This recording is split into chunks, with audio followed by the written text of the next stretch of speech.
What a morning. What a bleeping, blanking, blapping morning. We're going express. Hell with it. But I do get to say, let's go. I can't do it. We'll do it live. Do it live! I'll write it and we'll do it live!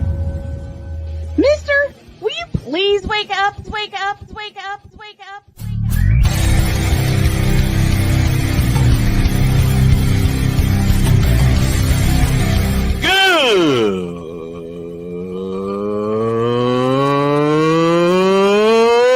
Good morning!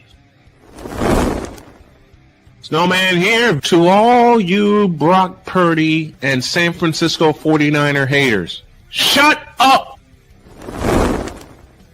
I gotta thank you, Shane. I mean, whatever happened to the games where breaking 100 points was, I don't know, unusual?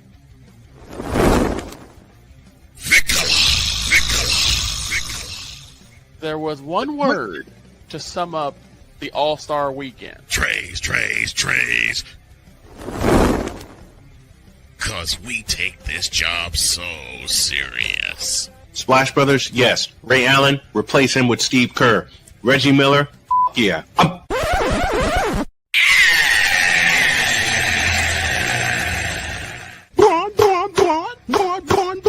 What in the all types of blue hell?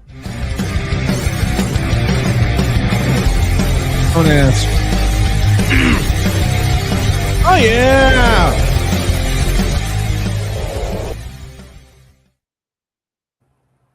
I'm glad we're here, even if it is for a short show. I just messaged Errol Marks. I'll have him come on tomorrow because I'm planning a 3-hour spectacular. In the meantime, good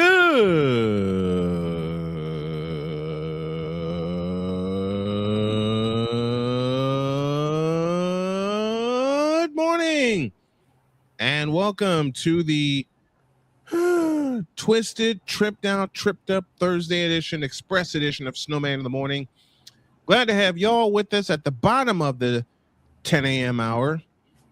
Just got a confirmation from Errol Marks. He says yes, so he will join us tomorrow because it will be a 3-hour spectacular leading into the Easter weekend. And I got a big piece of news in women's college basketball. One of the biggest names in college basketball is ready for a change of scenery. You ought to know this name, folks. Iowa State star Audie Crooks, who ranks second in scoring, is reportedly entering the transfer portal.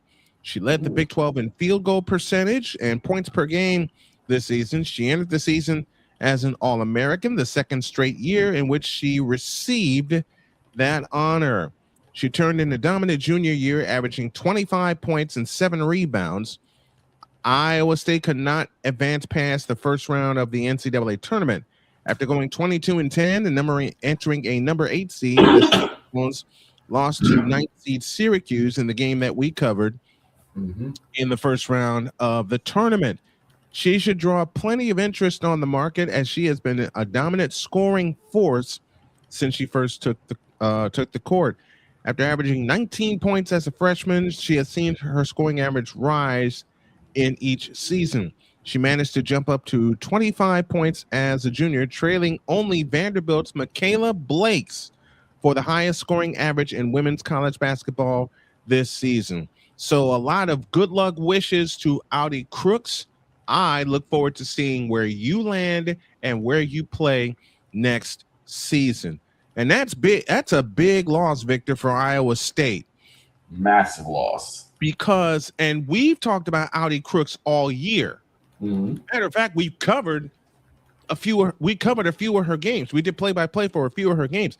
Audie Crooks is the most dominant big in the nation, save Sarah Strong from Connecticut. Right. And okay, losing that big presence in the middle is going to severely hurt Iowa State. And Iowa State has no, as far as I am concerned right now, this may change over the course of the summer and the fall next year. Iowa State has no one else to lean on. No. That's big. That's a big loss for Iowa State. The question is, Victor, after after news like this. And remember, this story is going to be updated. Okay, I read that from yahoo.com. Let me give credit where credit is due. Chris Quick was the reporter. If she does transfer, a big name college is going to have eyes out for her, like South Carolina, like Texas, like LSU. Oh man, can you imagine all the crooks at LSU with Kim Mulkey? Wow, that would be something, wouldn't it? Very much so. That would be something.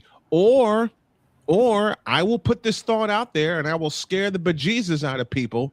Imagine all the crooks playing with Gino Auriemma at UConn. I was just thinking that too. I'm like UConn, she'd go right to UConn and they'll become even more of a powerhouse. Can you imagine UConn nabbing or having Sarah Strong and then nabbing Audi Crooks? Oh man. People would lose their And minds. Gino and Gino is Gino. Right. You know his team is going to be recruiting like crazy. Exactly.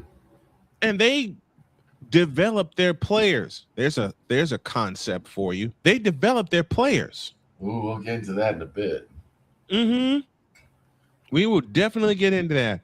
Now I can't do it the way I want to do it because I don't have the element up here. So I'll do it this way.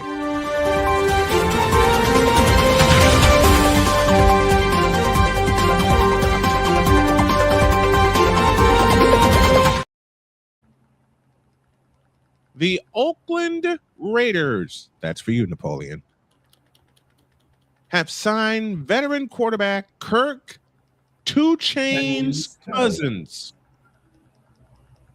to I believe a 1-year deal. Napoleon, you can correct me on that if you would, please.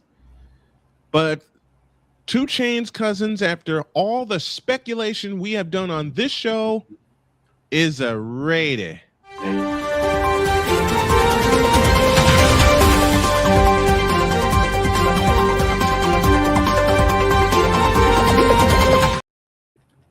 And you know that Kirk 2 Chainz Cousins, that Playmaker's given a sigh of relief. Yeah, because the Rams also explored a deal with him. Right. And they have a veteran of their own to take care of in Matthew Stafford. I'd rather have Matthew Stafford at age 37 than Kirk 2 Chainz Cousins at age 38. So Cousins lands with the Oakland Raiders. I know they're in Las Vegas, but this is one of those the hell with it this morning.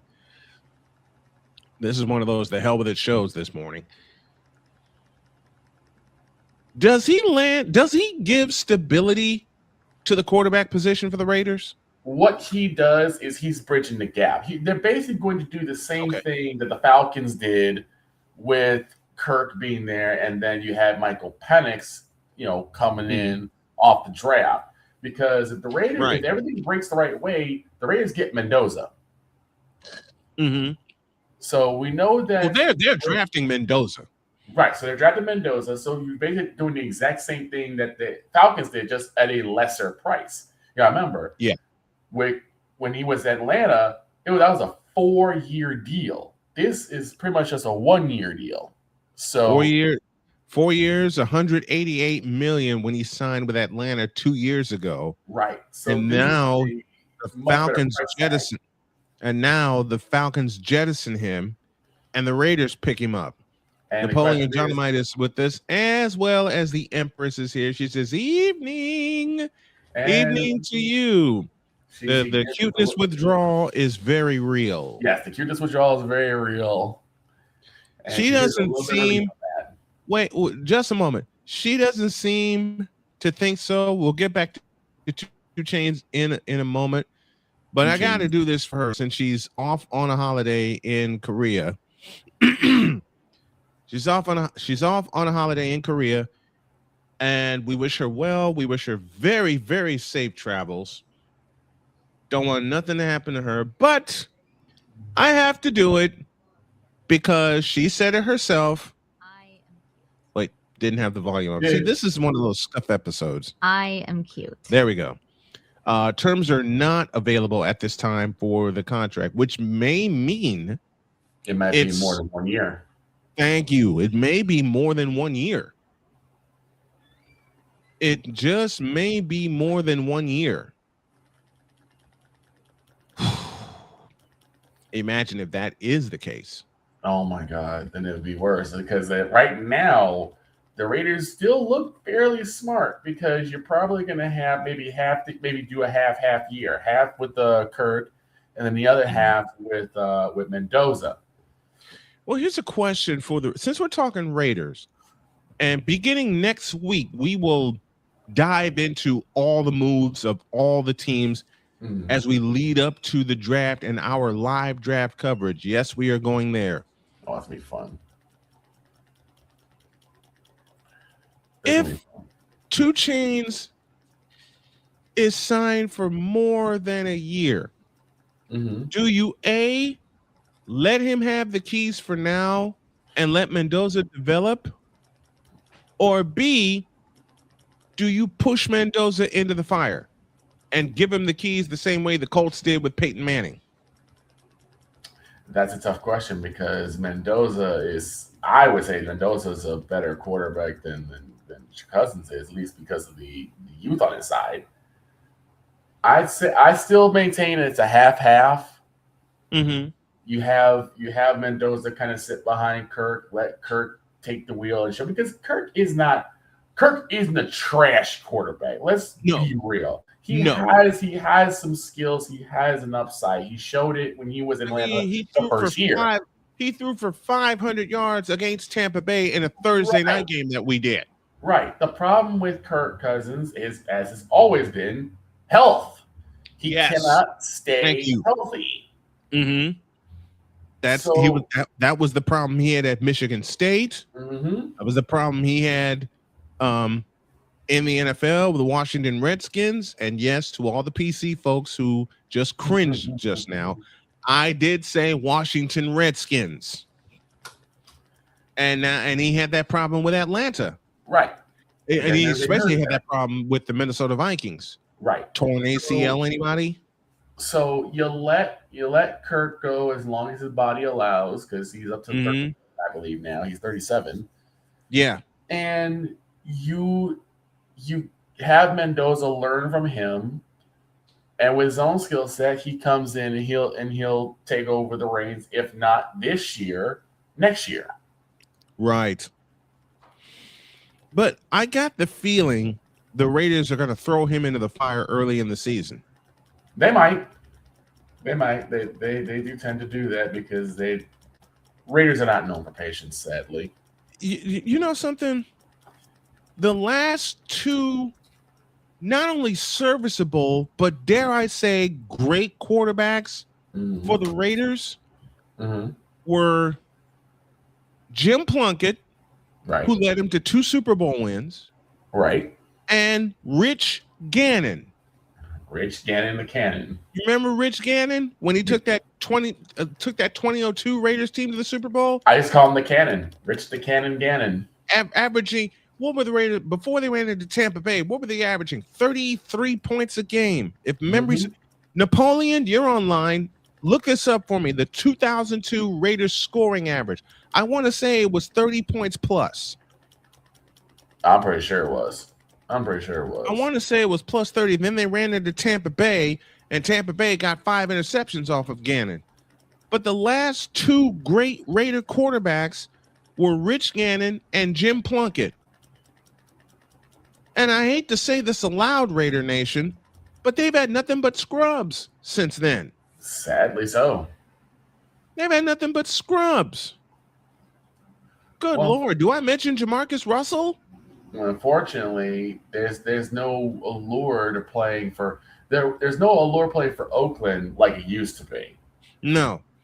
I will say this. The last serviceable quarterback for the Raiders was Terrell Pryor. And what they do to him, they converted him to wide receiver.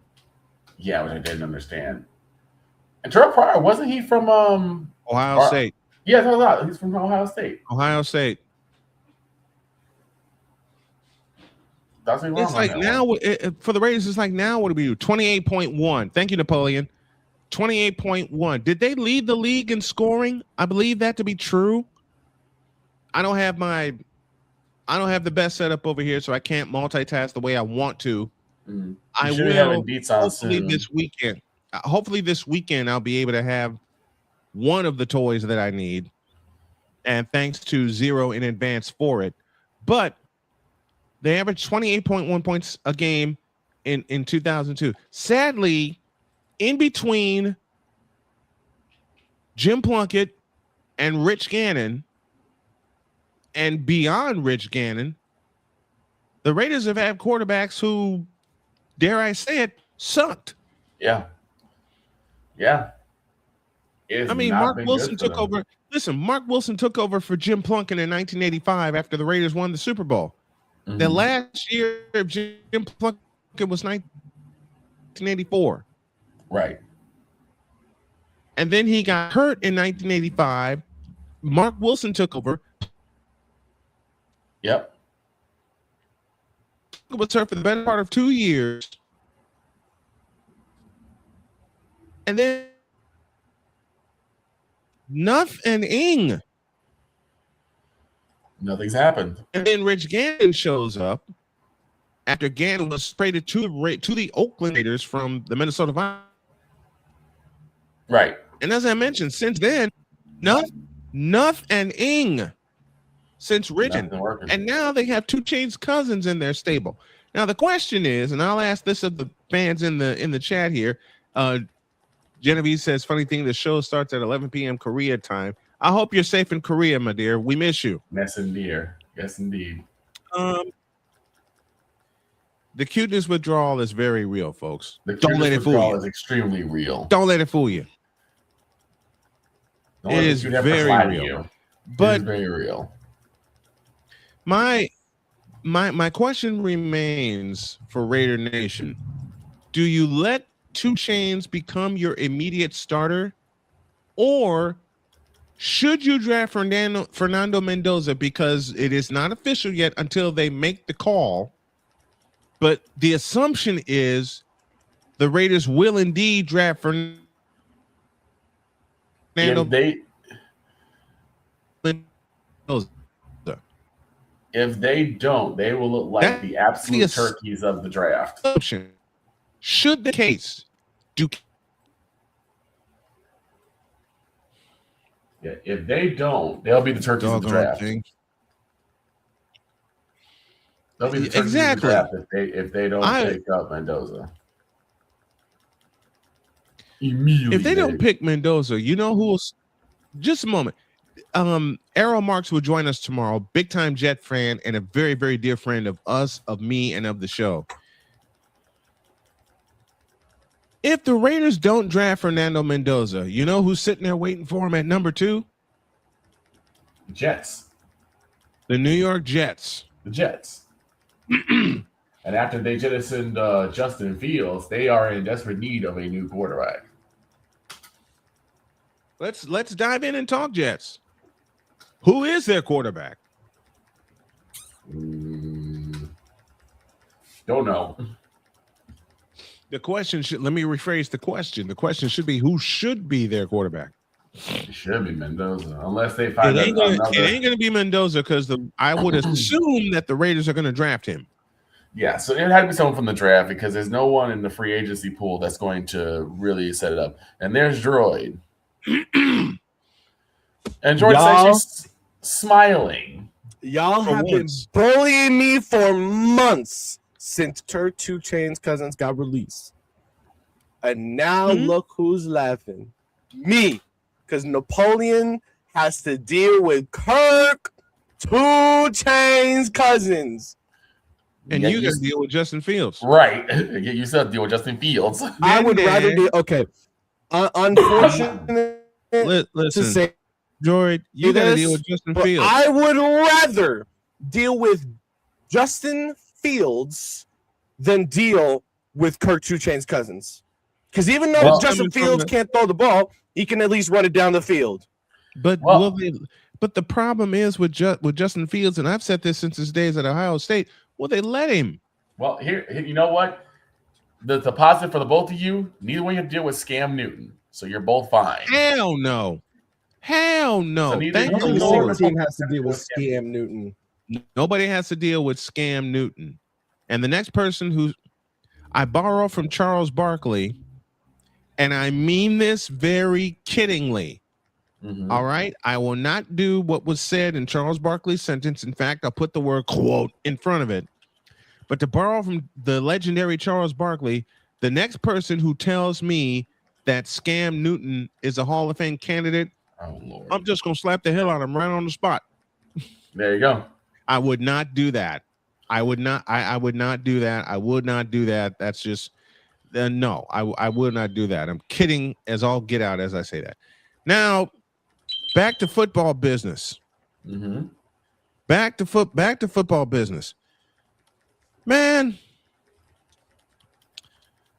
wow. You know what? Let me take a break. Let's take a break. And Dietz is saying Chrome, it's doing its Chrome things. But he's here. Matter of fact, let's use the rest of today's episode to talk free agents, to talk NFL free agency. Oh, well, you know what? Let me just take a break and get organized. Yeah, I gotta get some baseball in. I was gonna say we can't just talk NFL in this time of year. Yes, we can. No, we can't. You got NBA, NHL playoffs around the corner. You got the MLB season underway, and the NFL season is still not for another. How many months? I guess 6.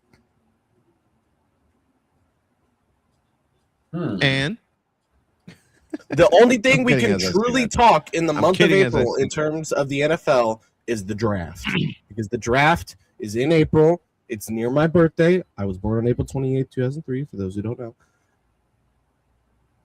April 28th. And that's the only thing we can talk about. Yes, sir. Nah, we got more to talk about in the NFL. Free agency moves, but we'll do all that tomorrow and make it a football Friday. We will make it a football Friday. Friday. All right. What was that? I said a fantastic football Friday. Yes.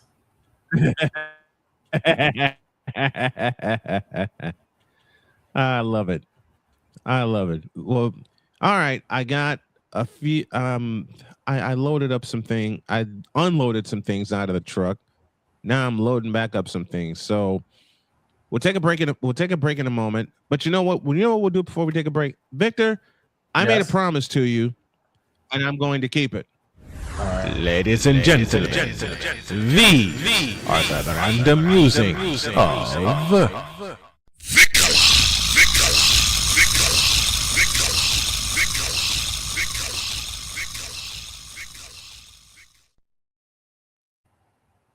all yours, partner. All right.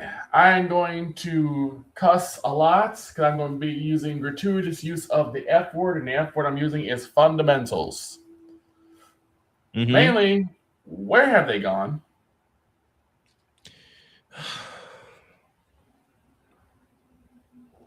The past few games that I have heard from the Chicago White Sox, and we'll get into that as well, because I said heard and not seen. The past 2 games that I've heard about the Chicago White Sox has been abysmal. Awful. And disappointing. Just awful. First game against the Brewers.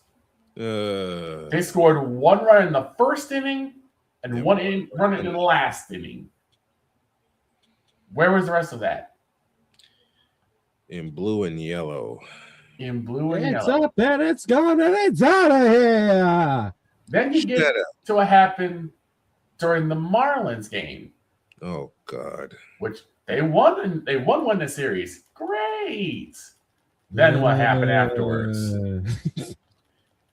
Thank you, Droid. Give me this camera. Go ahead. Yeah, Chicago White Sox won a game against the Marlins. Hey. And then what happened? Nothing.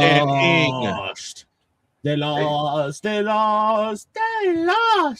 I wouldn't be as mad as I am if it was just a loss. They got shelled. Now, Twice. I understand that this is a young team. It's going to take some time for them to get the reps going so they can get back to prominence. I get that. Who's that Japanese player that y'all got? Murakami? Murakami. There was a moment I remember in the World Baseball Classic where it seemed like Shohei Ohtani was giving him pointers. Mm-hmm. And somebody, the funniest thing I ever heard, somebody said, "Yo, he's giving him his dead zones. What is this?" Look, Murakami's going to be something special. I can already see that. Unfortunately, it won't be on Murakami the White Sox. by mid-season. And this team, I believe in this team. Not now, but I believe in this team. They're going to be something special by mid-season. But now, I joined Victor. It's a lack of fundamentals. Yeah. Dietz said it last week. What is the one thing you should be doing if you're at the bat? Get him on, get him over, get him in. Once again, I am subjected to see the White Sox unable to hit. With runners and listen, I'll give you 4 letters. And I've said it for 3 years now in our coverage of the Chicago White Sox. RISP. What's that stand for? Runners in scoring position. No, we had a short game yesterday. Mm-hmm. Marlins are hitting the ball left and right.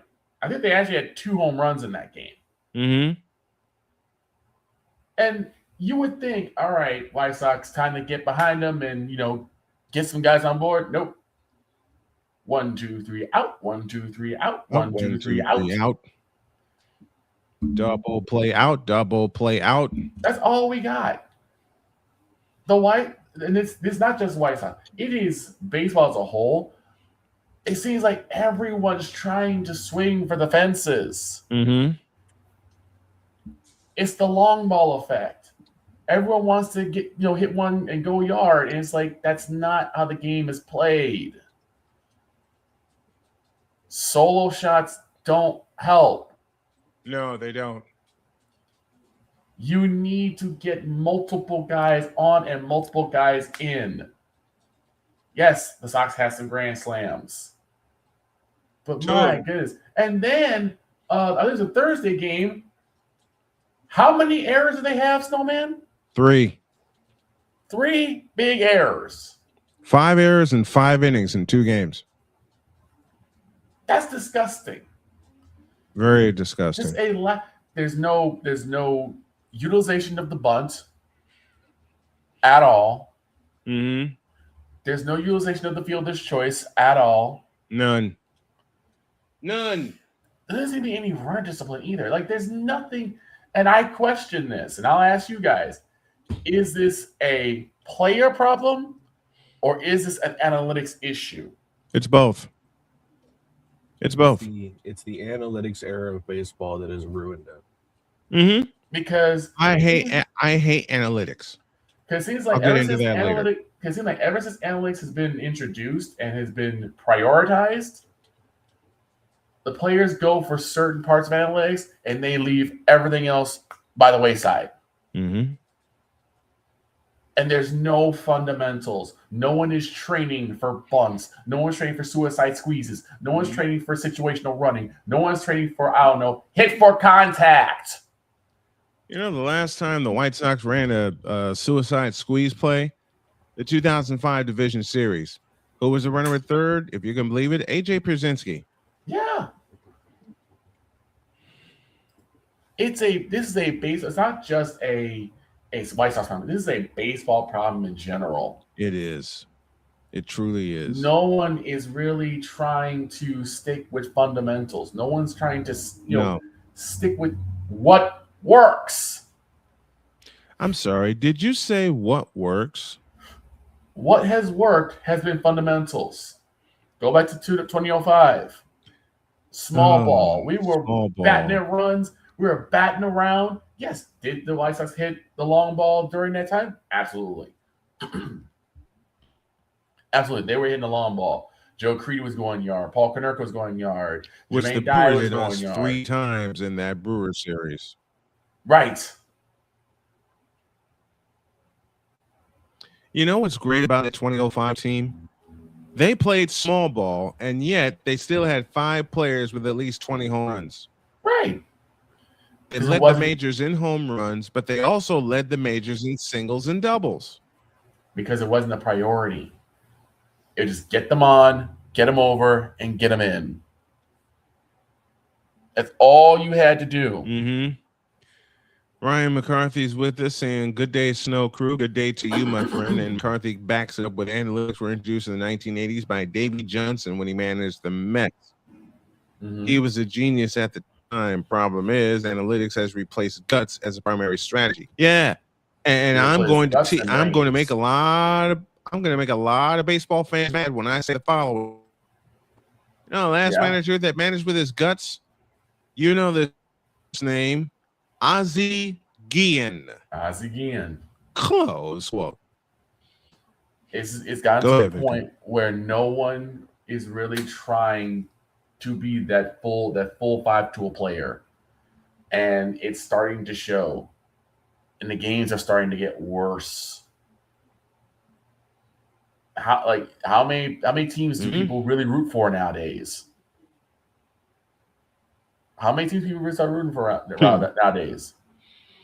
Maybe 1, maybe 2. Of course, everyone has their home team. Dog has the Red Sox. We got the White Sox. George got the Bruins. Not the Bruins. What am I saying Bruins for? Don't you ever associate that team name with me. Has the Royals, and Napoleon has the A's. But there used to be one team that actually everyone universally kind of liked.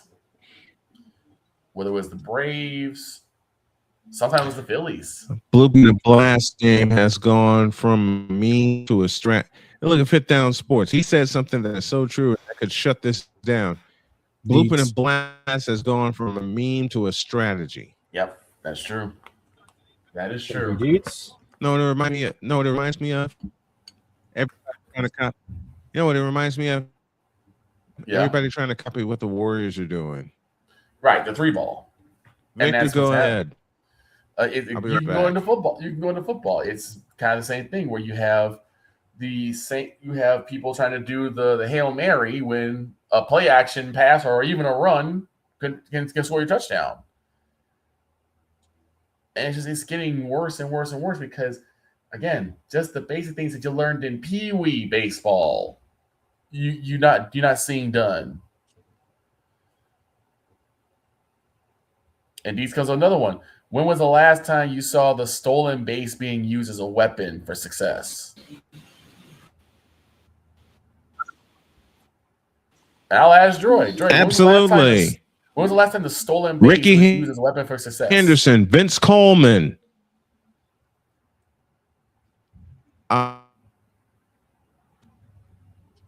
KGJ Jr. He used to do it too. Now, the White Sox have a player that could steal 100 in this season. Name is Luis Angelo.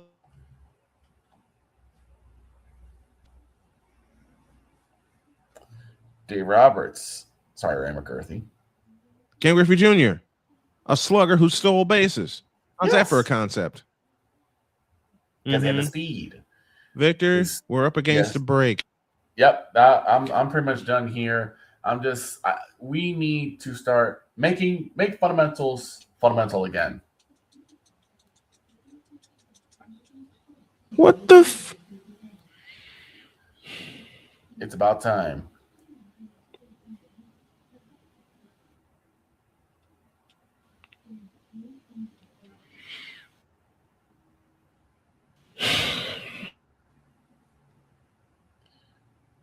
And I think we're ready for our break.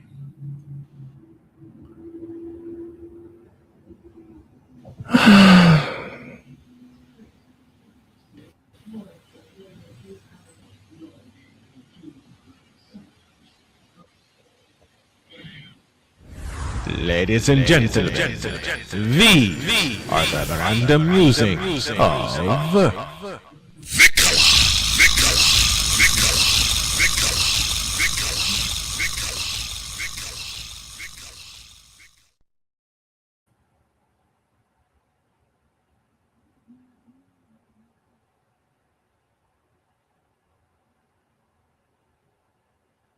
mudded if you're trying to speak.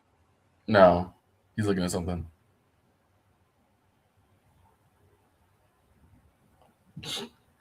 D says, I'm the same way, Snowman. Phone and wall nearly met this morning. Oh, no, he has something. Wait, no, he's okay. What's up? So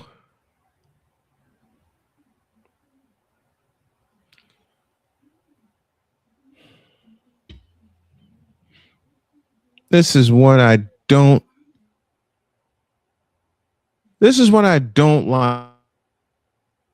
like. What's that? I don't like when stuff happens that ruins the show. Well, it was my fault we couldn't start on time today. And Jody. And the other part is this thing wouldn't boot up. So I think what we're going to do is we're going to change browsers. Okay. We're going to change browsers. I'm going to talk with the crew about it, but we're going to get on out of here because this doggone blankety blank bleep bleep thing is pissing me off. Have a great day. God bless. Remember to make your next move your best move, and always remember, if your dreams don't scare you, they are simply not big enough. Dream big, do bigger. We hope y'all are too, and we're not streaming through Google Chrome anymore. Out.